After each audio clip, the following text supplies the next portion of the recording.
ایک مسلمان کی حیثیت سے ہر کوئی جانتا ہے کہ قرآن کسی ایک خاص جگہ یا وقت کے لیے نازل نہیں ہوا، بلکہ تمام زمان و مقام اور انسانیت کی بھلائی کے لیے آیا ہے۔ یہ بات ہمیں ذہن نشین رکھنی ہوگی۔ فرعون کے پرستار کون سے لوگ ہیں؟ فری میسن وہ خفیہ سوسائٹی ہے جس نے ان خفیہ علوم کو راز میں رکھا اور موجودہ زمانے تک پہنچا ہے۔ جس اسٹرکچر کے تحت دنیا کے نظام کو چلایا جا رہا ہے، اس میں چند افراد اہم رول ادا کرتے ہیں۔ اس کی مثال روسی گڑیوں جیسی ہے۔ ایک گڑیا کے اندر کئی اور گڑیاں موجود ہوتی ہیں۔ میں اسے ایک جال قرار دیتا ہوں جس میں یہ سب فٹ ہو جاتے ہیں۔ یہ ایک الومناتی تنظیم کے ممبر ہیں جو اپنے آپ کو خفیہ علوم سے منور سمجھتے ہیں، وہ علم جو ہم لوگوں تک نہیں پہنچتا۔ اب تک یہ حقیقت سامنے آ گئی ہے کہ ایک مخصوص گروپ نے تاریخ میں اپنی سرگرمیاں جاری رکھی اور ان لوگوں نے فرعونیت کا سسٹم اپنائے رکھا۔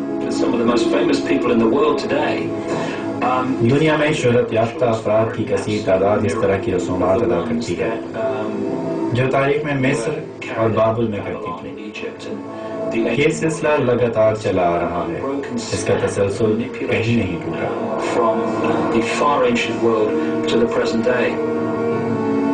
الومناتی گروپ نے ہزاروں سال پہلے فرعون اور ان کے جادوگروں سے حاصل کردہ رازوں کو اپنے سسٹم کا حصہ بنائے رکھا ہے۔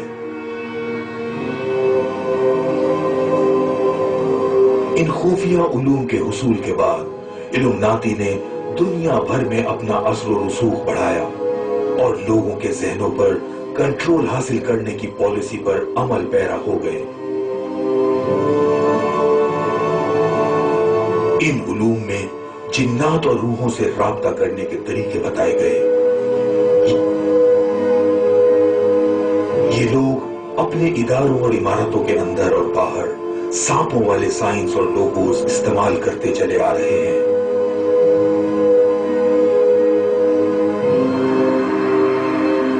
ان کے اسکولوں میں جنات سے رابطے کی تعلیم دی جاتی ہے۔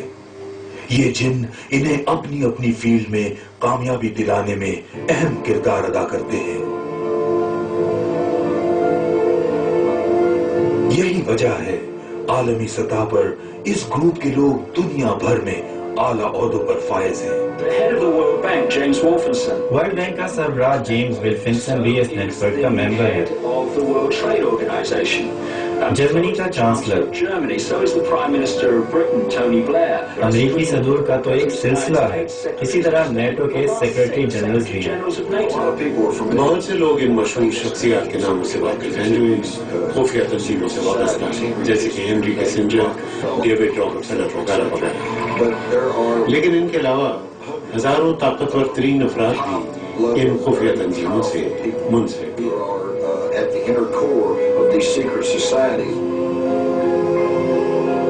اب تاریخ اپنے آپ کو دہرا رہی ہے۔ اب پھر سے الومناتی نے قدیم مخروطی سٹرکچر پر عمل درآمد شروع کر دیا ہے اور اپنی من پسند ایلیٹ کو اعلیٰ مقامات پر فائز کر رہے ہیں۔ یہ گروپ دنیا بھر میں مذہبی، اقتصادی، زراعت، میڈیکل اور جوڈیشل شعبوں پر چھا گئی ہے۔ جب تک آپ اس سسٹم کا حصہ نہیں بنتے، آپ کے لیے کسی بھی پروڈکٹ یا سروس کا حصول بہت مشکل اور مہنگا بنا دیا جاتا ہے۔ یہ مخروطی سٹرکچر نہ صرف میڈیسنز کو کنٹرول کرتا ہے بلکہ دولت کی تقسیم پر بھی قدرت رکھتا ہے، جس کی وجہ سے قرضوں کے بوجھ تلے دبی ہوئی، سوئی ہوئی عوام بل بلا رہی ہے۔ الومناتی گروپ نے بڑے کمال سے پسی ہوئی عوام کو اپنے مسحور کن ہتھ کنڈوں سے پھنسا رکھا ہے، جس کی وجہ سے انہیں احساس ہی نہیں ہوتا کہ ان کا استحصال کیا جا رہا ہے۔